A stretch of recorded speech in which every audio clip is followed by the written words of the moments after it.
Good day dear students. मैं doctor Maina Nirvan राजनीति विज्ञान थर्ड ईयर की क्लास में आपका स्वागत करती हूँ। आज हम चर्चा करेंगे नई अंतरराष्ट्रीय अर्थव्यवस्था पर, न्यू इंटरनेशनल इकोनॉमिक ऑर्डर। नई अंतरराष्ट्रीय अर्थव्यवस्था क्या है, इसकी मांग क्यों की गई, इसकी मांग क्या क्या है और इन मांगों के पीछे क्या कारण है, इन सब पर हम इस टॉपिक के अंतर्गत चर्चा करेंगे। जैसा कि हमने देखा या हम जानते हैं कि 1950 और 60 का दशक उपनिवेशवाद के उन्मूलन का दशक रहा और इस दौरान उपनिवेशवाद और साम्राज्यवाद का अंत हुआ और नए राष्ट्र स्वतंत्र हुए, नए राष्ट्र अस्तित्व में आए।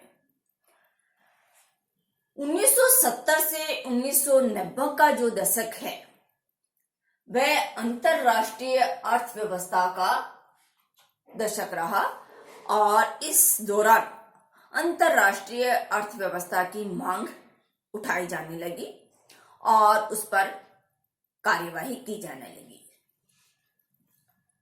अंतरराष्ट्रीय अर्थव्यवस्था से तात्पर्य है कि दुनिया के तृतीय विश्व के राष्ट्र या तीसरी दुनिया के राष्ट्रों के द्वारा यह मांग उठाई जाने लगी कि अंतरराष्ट्रीय अर्थव्यवस्था न्याय, समता और पूंजीवादी शक्तियों के शोषण से परे होनी चाहिए। यानी अंतरराष्ट्रीय व्यवस्था की स्थापना इस तरह की जानी चाहिए कि सभी राष्ट्रों का आर्थिक न्याय प्राप्त हो, आर्थिक समानता प्राप्त हो और उनको अंतरराष्ट्रीय अर्थव्यवस्था में पूंजीवादी राष्ट्रों के शोषण का शिकार ना होना पड़े। अंतरराष्ट्रीय संस्थाओं की स्थापना इस तरह की जाए, यानी एक नई अंतरराष्ट्रीय व्यवस्था स्थापित की जाए जिसमें समतापूर्वक आर्थिक व्यवहार विकसित देशों के द्वारा विकासशील देशों के साथ किया जाए। 1946 में स्थापित ब्रेटन वुड्स संस्थाओं की समाप्ति की मांग अंतरराष्ट्रीय व्यवस्था के द्वारा नई अंतरराष्ट्रीय अर्थव्यवस्था के अंतर्गत की जाने लगी। वुडन वुड्स संस्थाएं क्या है? वुडन वुड्स संस्थाएं 1946 में अमेरिका, सोवियत संघ, ब्रिटेन, फ्रांस और चीन के द्वारा स्थापित की गई अर्थव्यवस्था आर्थिक संरचना है। इसमें रूस ने बाद में इससे असहमति प्रकट करते हुए रूस इससे अलग हो गया। वुडन वुड व्यवस्थाओं के अंतर्गत 3 संस्थाएं आती है: विश्व बैंक, अंतरराष्ट्रीय मुद्रा कोष और गेट। ये 3 संस्थाएं विश्व की अर्थव्यवस्था का प्रबंधन करने का दायित्व निभाती है। यानी विश्व का आर्थिक प्रबंधन इन 3 संस्थाओं के द्वारा किया जाता है।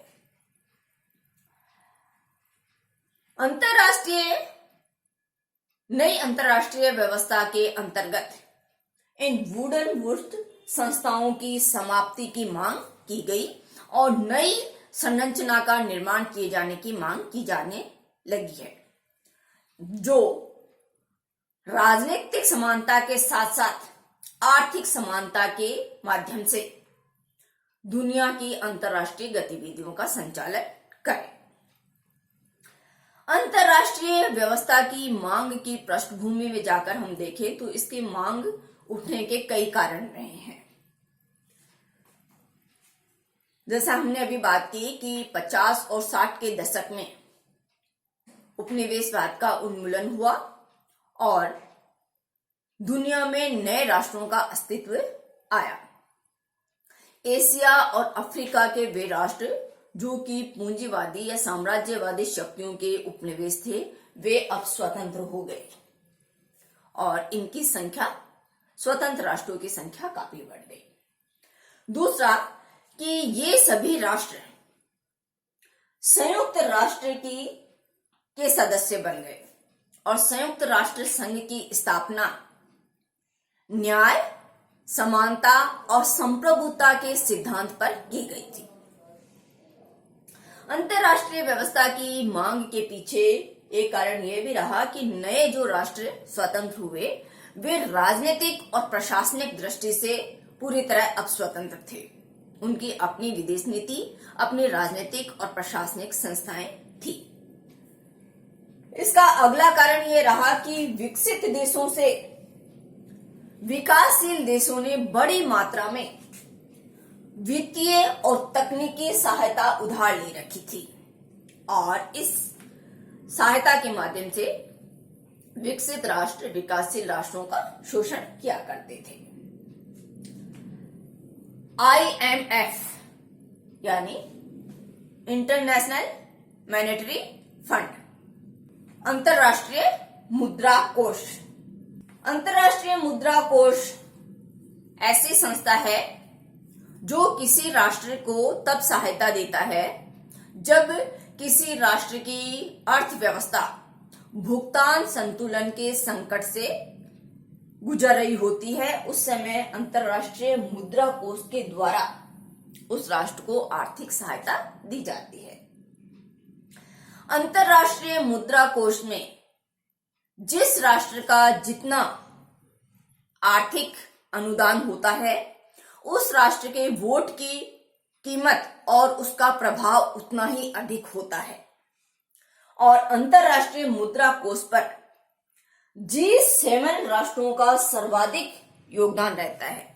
यानी अंतरराष्ट्रीय मुद्रा कोष में G7 राष्ट्र 50% से भी ज्यादा का अनुदान देते हैं।